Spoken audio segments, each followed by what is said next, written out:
2 घंटे से भी पहले नाग ईरान में दाखिल हो गया। उसे अपने नीचे ईरान शहर की मस्जिदों के खूबसूरत चमकीले गुंबद नजर आने लगे। थ्यूसोंग और जुलीसोंग को कराची से निकले 4-6 दिन हो चुके थे। इस हिसाब से वो ईरान से निकल चुके होंगे और मुमकिन है मिस्र के शहर में हो। ये सोचकर नाग ने अपनी परवाज जारी रखी और शाम के वक्त मिस्र के शहर काहिरा की फिजाओं में पहुंच गया। काहिरा की बुलंद इमारतों में रोशनी हो रही थी। दरिया नील पर कश्तियां और मोटर बोट तैर रहे थे। सड़कें जगमगा रही थीं। ट्रैफिक का काफी रश था। शहर से दूर 5000 बरस पुराने एहरामे मिस्र के तकोने टीले दिखाई दे रहे थे। नाग ने सोचा कि सबसे पहले थ्यूसोंग और जुलीसोंग को काहिरा शहर में देखना चाहिए। शायद वो यहीं किसी होटल में ठहरे हुए मिल जाएं। चुनाचे नाग नीचे को उतरने लगा। नाग दरिया नील के किनारे खजूरों के एक झुंड पर आकर उतर गया। वो नीचे आया। नीचे उसे अंजीर के छोटे और घने दरख्त दिखाई दिए। यहाँ जरा अंधेरा था। नाग ने सोचा कि वो इस जगह दोबारा इंसानी शक्ल इख्तियार करेगा और फिर शहर की तरफ चल देगा। वो अंजीर के दरख्तों में उतरा ही था कि उसे 2 आदमियों के बातें करने की आवाज़ सुनाई दी। ये दोनों इब्रानी जुबान में बात कर रहे थे। इब्रानी जुबान यहूदी बोलते हैं और ये उनकी कौमी जुबान है। नाग ने अंजीर की शाख के पत्तों में से झांक कर देखा। नीचे 2 आदमी घास पर बैठे थे। एक ने अंग्रेजी लिबास पहन रखा था और दूसरा बड़ा कीमती अरबी लिबास में था। मिस्र में मुसलमान अरबी लिबास पहनते हैं। दोनों के रंग साफ थे। नाग ने देखा कि जरा परे दरिया के किनारे एक बड़ी कीमती रोल्स रॉयस गाड़ी खड़ी थी। नाग ने सोचा कि ये दोनों अमीर आदमी हैं और दरिया किनारे पिकनिक मनाने आए हैं। नाग वहां से किसी दूसरी तरफ उड़ने ही लगा था कि उसके कान में एक फिक्रा पड़ा। हमें इन मुसलमानों को ऐसा सबक सिखाना होगा कि इनकी आने वाली नस्लें भी इसराइल का नाम सुनकर खौफ से लरज उठे। नाग उड़ते उड़ते वहीं रुक गया और अपनी तवज्जो उन दोनों की गुफ्तगू की तरफ लगा दी। पहले वाला मुसलमानों के खिलाफ जहरीला जुमला उस आदमी की जुबान से निकला था जिसने बहुत कीमती रेशमी अरबी लिबास पहन रखा था। नाग बड़ा हैरान हुआ कि ये मुसलमान होकर मुसलमानों के खिलाफ कैसी बात कर रहा है। और फिर वो अरबी की बजाय इब्रानी जुबान बोल रहा था जो यहूदियों के मुल्क इसराइल में बोली जाती थी। नाग को इतना मालूम था कि इसराइली यहूदियों ने जबरदस्ती फलस्तीनी मुसलमानों के मुल्क पर कब्जा कर रखा है और अब इसराइल की निगाह मिस्र के सहराए सीना और नहर स्वीज पर है। इसराइल अमेरिका की मदद से नहर स्वीज मिस्र से छीनकर उस पर और सहराई सीना पर कब्जा करने की साजिश कर रहा है। ये गुफ्तगू भी इसी साजिश के बारे में हो रही थी। बहुत जल्द नाग पर यह हकीकत खुल गई कि ये दोनों इसराइली यहूदी जासूस हैं और मिस्र में मुसलमानों के खिलाफ तकरीबी कार्रवाइयां कर रहे हैं। इनमें से एक यहूदी जिसने बेहद कीमती अरबी लिबास पहन रखा था उसका नाम कामिल था और वह मुसलमान बनकर काहिरा में रह रहा था। दूसरा यहूदी जिसने अंग्रेजी सूट पहन रखा था कामिल जासूस को जरूरी हदायत देने के लिए वहां आया था और उसका नाम डेविड था। डेविड कह रहा था, कामिल, तुमने बहुत जल्दी मिस्री हुकूमत के ऊंचे तबके से ताल्लुकात कायम कर लिए हैं। इसराइली वजीर आजम तुम्हारी इस कारगुजारी से बहुत खुश है, मगर अब तुम्हें अपनी कार्रवाई तेज करनी होगी। स्वीज की पहाड़ियों पर मिस्र की मुसलमान हुकूमत ने इसराइल के हमले को रोकने के लिए बड़ी बड़ी तोपें लगा रखी हैं। यहां जाने की किसी शहरी को इजाजत नहीं है। इसराइल चाहता है कि तुम उन तोपों का पूरा पूरा पता चलाओ और जिस रोज इसराइल मिस्र पर अचानक हमला करे तो तुम उधर से ये तोपें उड़ा दो ताकि मिस्र की फौज बेबस हो जाए। वो इसराइल की फौजों पर उन तोपों की मदद से गोलाबारी ना कर सके और हमारी फौजें आगे बढ़कर सहराई सीना और नहर स्वीज पर कब्जा कर लें। यहूदी जासूस कामिल ने कहा, मैं जानता हूं डेविड कि इसराइल का नहर स्वीज पर कब्जा करना किस कदर जरूरी है और नहर स्वीज की पहाड़ी वाली तोपों को तबाह करना भी हमारे लिए कितना अहम है। इस तरह से सारा मिस्र हमारी तोपों के निशानों में होगा और हम फलस्तीनियों को हमेशा के लिए खत्म कर देंगे और मिस्र हमारे आगे घुटने टेकने पर मजबूर हो जाएगा। यहूदी डेविड बोला, यही वजीर आजम मोशे दयान चाहता है और यही पैगाम उसने तुम तक पहुंचाने के लिए मुझे तुम्हारे पास भेजा है। यहूदी जासूस कामिल ने कहा, तुम मेरी तरफ से वजीर आजम मोशे दयान को जाकर यकीन दिला दो कि बहुत जल्द हम न सिर्फ स्वीज की पहाड़ी तोपों को तबाह कर देंगे बल्कि नहर स्वीज पर भी इसराइल का कब्जा होगा।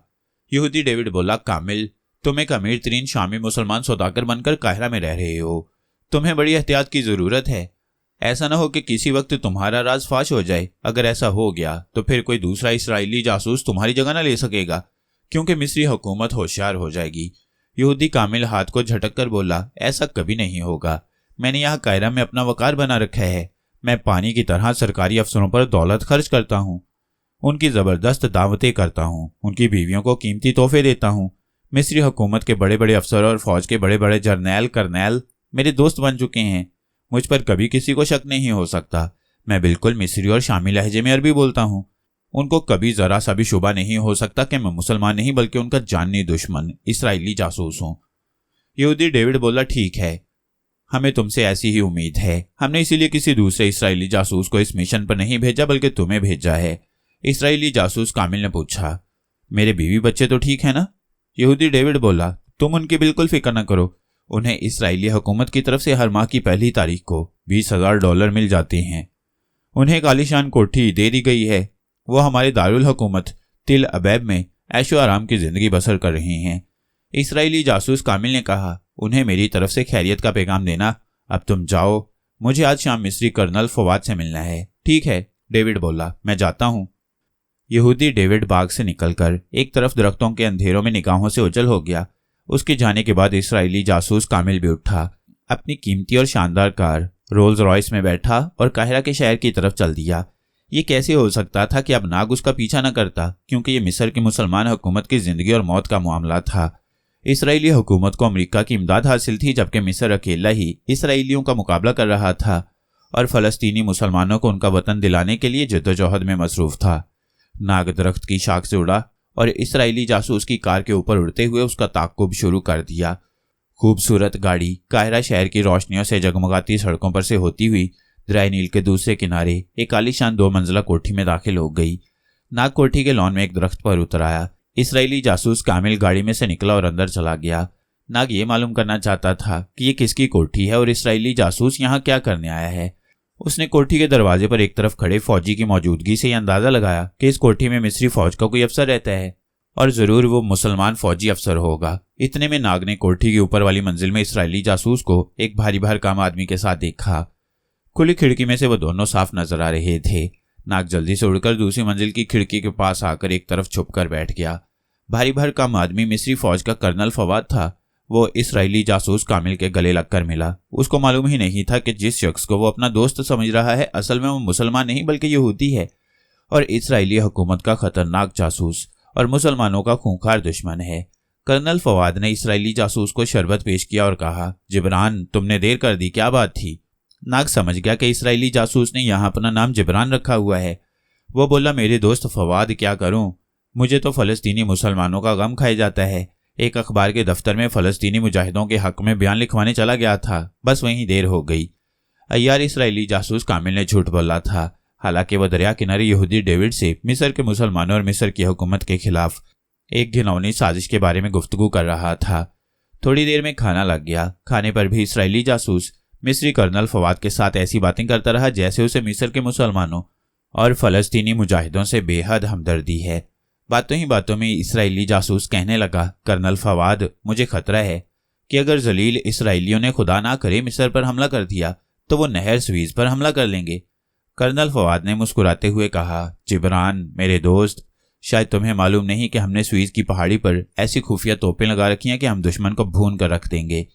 इसराइली जासूस कामिल स्वीज की पहाड़ी की उन्हीं तोपों को तबाह करने का मंसूबा बना चुका था और इसराइल की यहूदी और मुसलमान दुश्मन हुकूमत ने उसे इसी काम के लिए शामी मुसलमान के भेस में मिस्र भेजा हुआ था। इसराइली जासूस बोला, मगर मैं उन तोपों से मुतमिन नहीं हूं कर्नल। तुम कमीने इसराइलियों को नहीं जानते। उन्होंने अमेरिका से ऐसे रडार ले रखे हैं जो 1 सेकंड में तुम्हारी तोपों का पता चला लेंगे और दुश्मन मिसाइल मारकर उन्हें तबाह कर देगा। कर्नल फवाद इसराइली जासूस की बातों में आ गया था। कहने लगा, हमने स्वीज की पहाड़ी में अपने तोपों को दाएं बाएं गहरी खंदकों में पहाड़ी के अंदर छुपाया हुआ है और सिर्फ उनके मुंह बाहर निकले हुए हैं।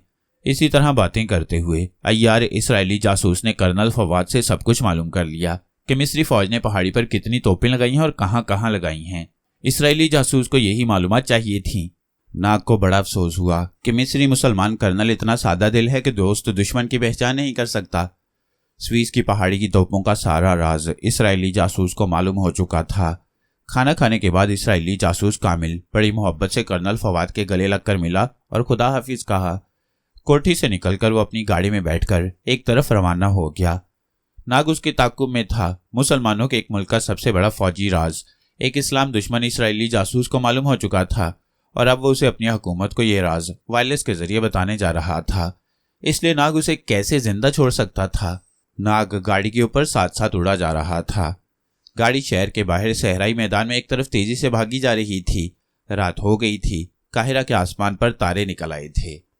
दूर अंधेरे में एहराम के बुलंद और ड्राउने टीले सीना उठाए खड़े थे। इसराइली जासूस की कार एक एहरामे मिस्र के पीछे चली गई। नाग भी उड़ता हुआ उस तरफ आ गया।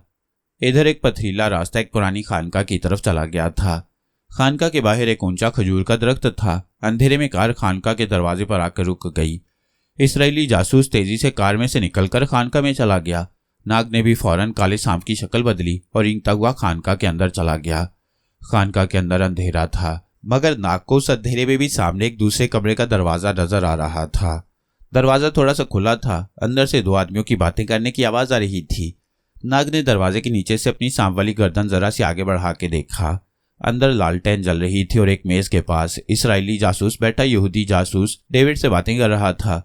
उनके दरमियान एक वायरलेस सेट पड़ा था जिसको इसराइली जासूस कामिल खोल रहा था और कह रहा था, मैं अपनी इसराइली फौज की हाई कमान को अभी खुफिया कोड सिग्नल में बताना चाहता हूं कि स्वीज की पहाड़ी में मैं अपनी इसराइली फौज की हाई कमान को अभी खुफिया कोड सिग्नल में बताना चाहता हूं कि स्वीज की पहाड़ी में मिस्री फौज ने कहां कहां तोपें लगाई हुई हैं। यहूदी डेविड खुश होकर बोला, तुमने बहुत बड़ा काम किया है कामिल। मुझे यकीन नहीं था कि इतनी जल्दी तुम मिस्री फौज का इतना बड़ा राज मालूम करके ले आओगे। अब हम सबसे पहले मिस्री तोपखाने की उन तोपों को उड़ाएंगे, उसके बाद नहर स्वीज और फिर काहिरा हमारे कब्जे में होगा। इसराइली जासूस मकरू हंसी हंसा और बोला, सारे अरब मुसलमानों पर हमारी ताकत की धाक बैठ जाएगी और फलस्तीनी तो फिर सर नहीं उठा सकेंगे। यहूदी डेविड ने कहा, वायरलेस सेट को खोलकर सिग्नल दो, देर ना करो। ये इतनी बड़ी खबर है कि इसे जल्द अज जल्द हमारी हुकूमत और फौज के पास पहुंच जाना चाहिए। नाग ने दिल में कहा, यह खबर कभी नहीं पहुंचेगी। इतने में इसराइली जासूस ने वायरलेस सेट पर इसराइली हुकूमत की फौजी हाईकमान से राब्ता पैदा कर लिया था और वह हेलो हेलो कह रहा था। अब नाग के पास वक्त नहीं था। एक ही फिक्रे में मिस्र और पूरे आलम इस्लाम को शदीद नुकसान पहुंचने वाला था और नाग ये कभी बर्दाश्त नहीं कर सकता था। वो तारीख के साथ साथ सफ़र करता आया था और बड़ी अच्छी तरह से जानता था कि मुसलमानों ने दुनिया को किस कदर इल्म और तहजीब की दौलत से मालामाल किया है। गुलामों को आज़ादी बख्शी, औरत गुलाम थी, उसको उसके जायज़ हकूक दिए। इसीलिए नाग को दीन इस्लाम से गहरी अकीदत थी और दुनिया के सारे मुसलमानों से बेपनाह मोहब्बत थी। वो मुसलमानों की तबाही कैसे गवारा कर सकता था। वो दरवाजे के नीचे से रेंगता हुआ कमरे में घुस गया। कमरे में जाते ही नाग ने एक भयानक फुंकार मारी और सबसे पहले छलांग लगाकर इसराइली जासूस की गर्दन पर डस दिया। उसका यहूदी साथी सांप को देखकर जेब से पिस्तौल निकालने ही लगा था कि नाग ने उसे इतनी मोहलत न दी और उसकी गर्दन से चिमट गया और साथ ही उसे भी डस दिया। नाग का सांप बनकर अपनी पूरी ताकत के साथ डसना कोई मामूली बात नहीं थी। 1 सेकंड से भी कम अरसे में दोनों के जिस्म स्याह पड़कर फूल गए। दोनों मर चुके थे। नाग वहां से बाहर निकल आया, उकाब बनकर हवा में बुलंद हुआ और तेजी से उड़ता हुआ सीधा मिस्री कर्नल फवाद की कोठी की दूसरी मंजिल पर आ गया। कर्नल फवाद सोने की तैयारी कर रहा था और अपनी रेशमी लिबास में लेटकर कोई किताब पढ़ रहा था कि नाग इंसानी शक्ल में अंदर दाखिल हो गया। मिस्री कर्नल ने एक अजनबी को अंदर दाखिल होते देखा तो जल्दी से सरहाने के नीचे से पिस्तौल निकालकर नाग पर तान दिया और बोला, हाथ ऊपर उठा दो, नहीं तो गोली मार दूंगा। नाग ने तंजिया मुस्कुराहट के साथ कहा, कर्नल साहब, जिस इसराइली दुश्मन को गोली मारनी चाहिए थी उसको तो आपने अपनी फौज का सबसे अहम तरीन खुफिया राज बता दिया और मुझे गोली मार रहे हैं, जिसने आपके मुल्क को तबाह होने से बचा लिया है। मिस्री कर्नल ने पूछा, मगर तुम कौन हो, यहाँ कैसे आ गए? नाग बोला, अगर मिस्र का दुश्मन यहाँ आकर आपके साथ दावत उड़ा सकता है तो एक दोस्त और मिस्र का खैरख्वाह क्यों नहीं आ सकता? मिस्री कर्नल जल्दी से बिस्तर से उठा और नाग के सीने के साथ पिस्तौल की नाली लगा दी और कड़क कर बोला, ये तुम क्या बेमानी बातें कर रही हो? बोलो तुम कौन हो, नहीं तो मैं अभी गोली तुम्हारे सीने के पार कर दूंगा। नाग को भी सख्त गुस्सा आ गया कि ये कैसा मुसलमान फौजी अफसर है कि इसको दोस्त दुश्मन की भी पहचान नहीं। उसने जोर से फुंकार मारी और दूसरे ही लम्हे नाग स्याउकाब की शक्ल में कमरे के अंदर उड़ रहा था। मिस्री कर्नल के हवास गुम हो गई। फटी फटी घबराई हुई आंखों से उकाब को उड़ते हुए देखने लगा। उसे यकीन नहीं आ रहा था कि उसकी आंखों के सामने अभी एक आदमी परिंदा बन गया है। कमरे में 2-3 चक्कर लगाने के बाद नाग उकाब से फिर इंसान बन गया। वो सिर्फ इस शख्स को अपनी ताकत दिखाना चाहता था। नाग ने इंसानी शक्ल में आने के बाद कहा, कर्नल फवाद, तुमने देख लिया है कि मैं अगर चाहूं तो यहां से गायब भी हो सकता हूं, इसलिए पिस्तौल नीचे रख दो और मेरी बात गौर से सुनो। कर्नल फवाद ने पिस्तौल मेज पर रख दिया और कुर्सी पर बैठ गया। तुम कौन हो? नाग भी उसके सामने वाली आराम कुर्सी पर बैठ गया और शुरू से लेकर आखिर तक इसराइली जासूस कामिल की सारी कहानी बयान कर दी, जो शामी मुसलमान जिब्रान के रूप में उसका दोस्त बनकर उसे मिस्री फौज का अहम राज मालूम करके ले गया था। कर्नल फवाद को यकीन नहीं आ रहा था। कहने लगा, क्या तुम सच कह रहे हो मिस्टर नाग? नाग बोला, तुम मेरे साथ चलकर अपनी आंखों से इस सच को देख सकते हो, आओ मेरे साथ। नाग ने कर्नल फवाद को साथ लिया और कोठी के लॉन में आ गया। यहाँ कर्नल फवाद की गाड़ी मौजूद थी। नाग उसे एहराम मिस्र के पीछे वाली खानका में ले आया। खानका के अंदर कमरे में अभी तक लालटेन उसी तरह जल रही थी। इसराइली जासूस कामिल और उसके यहूदी साथी डेविड की फूली हुई लाशें पड़ी थीं और मेज पर वायरलेस सेट खुला पड़ा था। नाग ने कहा, यही वो वायरलेस सेट है जिसके जरिए इसराइली जासूस स्विस की पहाड़ी वाली तोपों का राज इसराइली हुकूमत को बताने वाला था। ये दूसरी लाश इसके साथी यहूदी जासूस की है। कर्नल फवाद ने वायरलेस सेट की फ्रीक्वेंसी देखी। उसे इसराइल की फ्रीक्वेंसी पर सेट किया गया था। फवाद इंटेलिजेंस का आदमी था। वो फौरन पहचान गया कि यह बड़ी खतरनाक जासूसी की जा रही थी। उसने नाग की तरफ देखा और कहा, मैं तुम्हारा किस जुबान में शुक्रिया अदा करूं? तुमने हमारे मुल्क के बहुत बड़े राज को दुश्मन के पास जाने से बचा लिया है। नाग ने कहा, मेरा शुक्रिया अदा करने का सिर्फ यही एक तरीका है कि आप आइंदा अपने दुश्मनों से होशियार रहें और अपने राज किसी पर जाहिर न करें, चाहे वो आपका कितना ही अजीज दोस्त क्यों ना हो। कर्नल फवाद ने वायरलेस सेट को अपनी गाड़ी में रख लिया और खानका में मौजूद इसराइली जासूसियों की दोनों लाशों को वहीं मिट्टी का तेल छिड़ककर आग लगा दी। कर्नल ने नाग को साथ लिया और उसे अपनी कोठी पर ले आया। नाग ने कहा, मेरा अब यहाँ आना मुनासिब नहीं। मैंने अपना काम कर दिया है, अपना फर्ज अदा कर दिया है, अब मुझे चलना चाहिए। कर्नल फवाद ने कहा, क्या तुम मुझे ये नहीं बताओगे कि असल में तुम कौन हो और तुम इंसान से होकर कैसे बन गए? नाग ने हंसकर कहा, यह मेरा अहम तरीन राज है जो मैं तुम्हें नहीं बता सकता। अब मैं जाता हूँ, खुदा हाफिज। कर्नल फवाद की आंखों के सामने नाग ने गहरा सांस अंदर को खींचा और जब सांस बाहर छोड़ा तो वह इंसान से स्याउकाब बनकर खिड़की में से बाहर परवाज कर गया। कर्नल फवाद हक्का बक्का उसे देखता रह गया। नाग ने सोचा कि उसे बाकी रात एहराम मिस्र के पास ही किसी वीरान जगह पर गुजार देनी चाहिए ताकि सुबह के वक्त जब रोशनी हो तो वो आगे अपना सफर जारी रख सके। चुनाचे नाग परवाज करता एहराम मिस्र के पास आकर अब्दुल हॉल के चबूतरे पर एक तरफ आराम से उकाब ही की शक्ल में बैठ गया और दिन निकलने का इंतजार करने लगा। उसको मालूम नहीं था कि सबसे आखिर वाले पुराने एहराम मिस्र के नीचे केटी हबशी फिरौन की मलका बनी अपने तख्त पर सो रही है। खानका के अंदर आग ने दोनों इसराइली जासूसों की लाशों को जलाकर राख कर दिया था। आग बुझ चुकी थी, कहीं कहीं राख से अभी तक धुआं उठ रहा था। इस खानका में इसराइली जासूसों ने कोने में एक वीडियो कैमरा छुपाया हुआ था। इस वीडियो कैमरे ने नाग के इंसान से सांप बनने और दोनों यहूदी जासूसों को डसने की पूरी फिल्म रिकॉर्ड कर ली थी। इसराइली मास्टर जासूस जो मिस्र में रहकर खुफिया काम कर रहा था, जब उसे पता चला कि उनके दो तजुर्बाकार जासूस कामिल और डेविड को हलाक करके खानका में आग लगा दी गई है, तो वो एक फकीर के भेष में खानका में रात के वक्त पहुंचा और कोने में पत्थरों के पीछे लगा हुआ कैमरा निकाल कर ले गया। काहिरा के एक खुफिया तहखाने में उसने अपने साथी के हमरा वीडियो फिल्म देखी तो ये देखकर दोनों हैरान रह गए कि एक सांवला नौजवान यानी नाग इंसान से सांप बना और उसने दोनों इसराइली जासूसों की गर्दन से चिमट कर उन्हें डस दिया और दोबारा इंसान की शक्ल में वापस आकर चला गया। यहूदी मास्टर जासूस ने नाग की दो बड़ी तस्वीरें फिल्म की स्क्रीन पर से बनवाई और खुफिया तरीके से सीधा इसराइल के दारुल हुकूमत तिल अबैब पहुंच गया और चीफ इंटेलिजेंस इंस्पेक्टर को सारी हकीकत बयान करके नाग की तस्वीर दिखाई और कहा, मिस्री महकमे जासूसी के पास एक ऐसा नौजवान आ गया है जो जादू जानता है। उसने सांप बनकर हमारी दो बेहतरीन जासूसों को हलाक कर दिया है। अब हमारे लिए मिस्र में अपनी जासूसी सरगर्मियां जारी रखना मुश्किल हो जाएगा। चीफ इंटेलिजेंस इंस्पेक्टर ने कहा, मैं राबी से मशवरा करूंगा, तुम जाओ। यहूदी इंस्पेक्टर उसी वक्त राबी के मकान पर आ गया। राबी एक बूढ़ा यहूदी था जो पुराने जादू और काले इल्म का बड़ा माहिर था।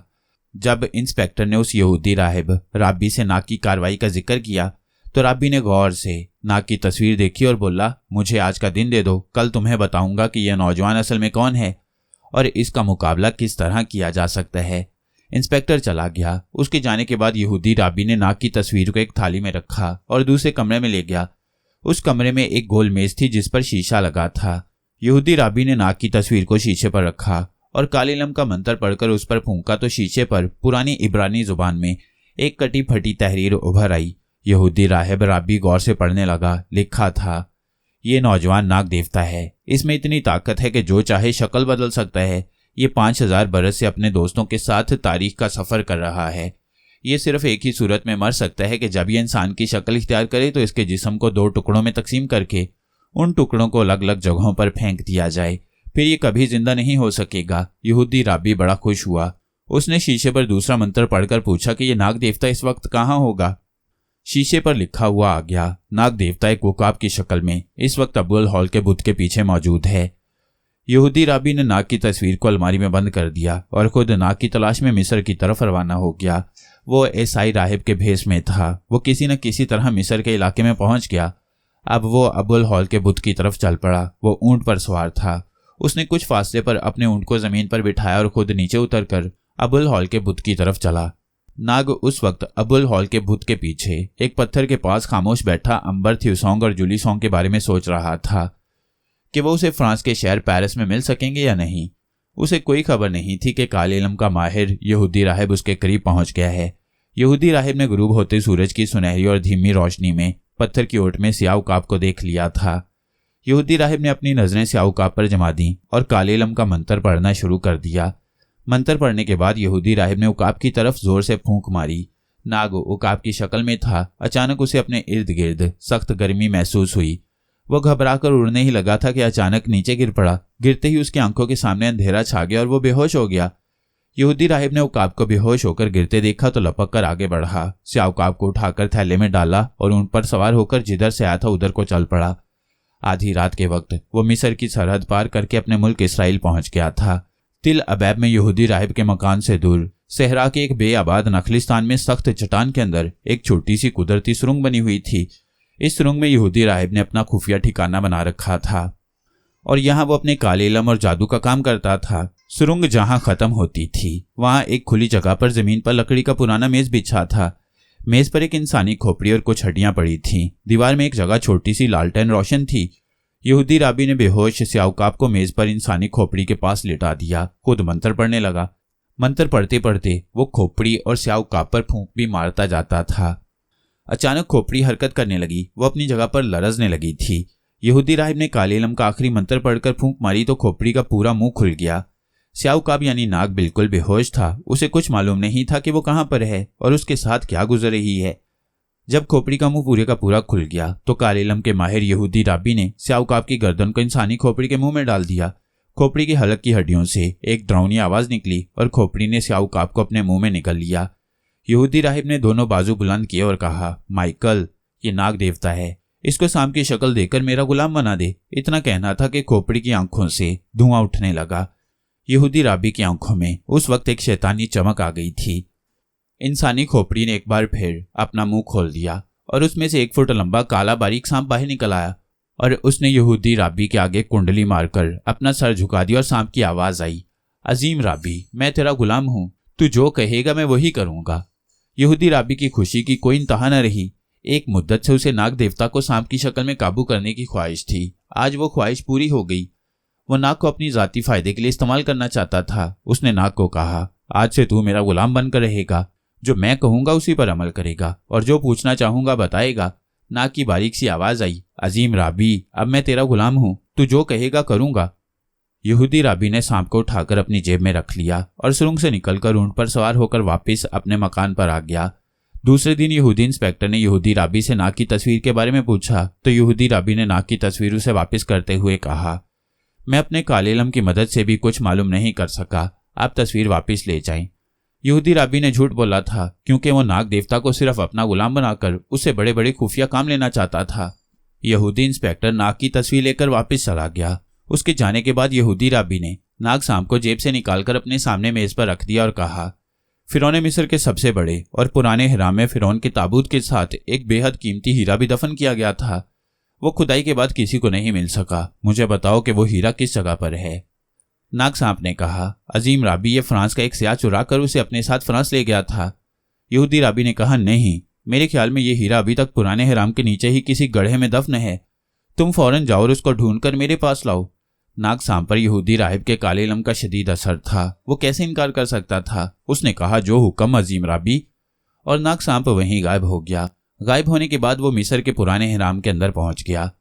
नाग अपने तमाम दोस्तों यानी अंबर, मारिया, केटी, थ्यूसोंग और जूली सोंग की शक्लें भूल गया था। उसे सिर्फ इतना याद था कि इस नाम के लोग उसके साथी और दोस्त हैं, मगर उनकी शक्लें उसे याद नहीं रही थीं। ये वही एहराम था जिसके नीचे हबशी फिरौन ने केटी को अपनी मलका बना रखा था और वो अपनी कनीजों और गुलामों के साथ हंसी खुशी रह रही थी क्योंकि हबशी फिरौन के तिलिस्म ने केटी की याददाश्त को गुम कर दिया था। नाग और केटी के जिस्मों से खास खुशबू भी नहीं निकल रही थी। नाग सांप एहराम के अंदर अंधेरे में हीरे को तलाश करने लगा। एक छोटी सी सुरंग एहराम के नीचे जाती थी। नाग सांप उसके अंदर से गुजरकर जमीन के अंदर एक खुली जगह पर आ गया। क्या देखता है कि वहां तख्त बिछा है। गुलाम खड़े पहरा दे रहे हैं। नाग सांप छुपता हुआ वहां से आगे एक तारीक राहदारी में आ गया कि शायद यहाँ किसी खुफिया कब्र के ताबूत में उसे फिरौन का हीरा मिल जाए। इत्तफाक ऐसा हुआ कि राहदारी में उस वक्त केटी अपनी कनीजों के साथ चली आ रही थी। नाग भागकर एक तरफ छुपने ही लगा था कि केटी का पांव नाग सांप के ऊपर आ गया। नाग सांप को क्या मालूम था कि ये उसकी दोस्त केटी है। वो तो उसकी शक्ल भूल चुका था। उसने गुस्से में आकर केटी के पांव पर डस लिया और फौरन अंधेरे में भाग गया। केटी वहीं पांव पकड़कर बैठ गई और फिर उसे गश आ गया। कनीजों ने घबराकर शोर मचा दिया। उसी वक्त गुलाम आ गए। उन्होंने बेहोश मलका केटी को उठाया और शाही ख्वाबगाह में लाकर तख्त पर लेटा दिया। हबशी फिरौन भी आ गया। किसी को कुछ मालूम नहीं था कि केटी को नाग सांप ने डसा है। केटी को होश में लाया जाने लगा। जब केटी को होश आया तो नाग सांप के जहर की वजह से उसकी सारी याददाश्त वापस आ चुकी थी।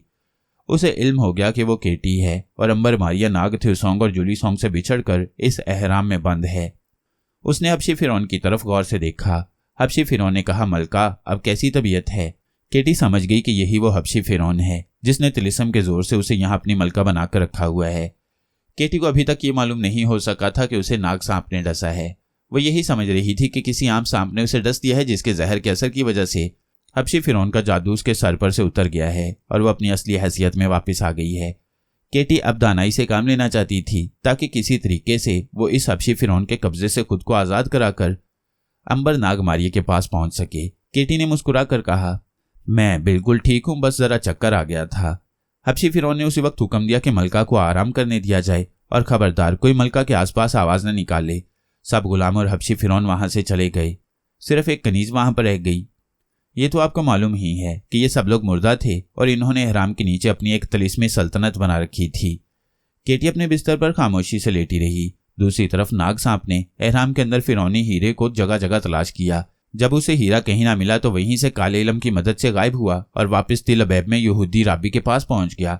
यहूदी राबी उसके इंतजार में था। नाग सांप को जाहिर होते देखा तो पूछा, क्या तू फिरौनी हीरा लाया? नाग सांप ने कहा, अजीम राबी, मैंने आपको पहले ही कहा था कि फिरौनी हीरा एहराम में नहीं है। यहूदी राबी ने कहा, तो फिर अपनी ताकत की मदद से मुझे बताओ कि फिरौनी हीरा कहाँ है। नाग सांप पर शदीद तिलिस्म का असर था। उसने अपनी तवज्जो फिरौनी हीरे की तरफ कर दी और उसे हीरा नजर आ गया। नाग सांप ने यहूदी राबी से कहा, अजीम राबी, ये कीमती फिरौनी हीरा फ्रांस के शहर पेरिस में एक सियाह टोगी के पास है जिसने उसे पेरिस के एक बैंक के लॉकर में बंद कर रखा है और जिसे वह हॉलैंड की मलका के हाथ फरोख्त करने की बातचीत कर रहा है। यहूदी राबी को यकीन था कि नाग सांप झूठ नहीं बोल रहा। उसने कहा, क्या तुम हीरे को अपनी आंखों से देख रहे हो? नाग सांप बोला, हाँ अजीम राबी, मैं अपनी आंखों से फिरौनी हीरे को पेरिस के बैंक के लॉकर में बंद देख रहा हूँ।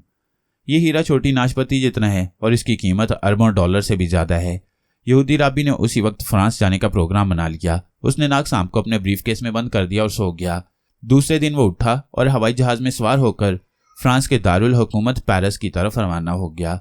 दूसरी तरफ अंबर थ्यूसोंग और जूली सोंग भी पेरिस पहुंच चुके थे और नकली नजूमी की पेशगोई के मुताबिक पेरिस के एफल टावर के पीछे वाले होटल में ठहरे हुए थे। इस होटल की खिड़कियां दरिया की तरफ खुलती थीं, मगर यहाँ इन्हें केटी और मारिया और नाग कहीं नजर नहीं आए थे।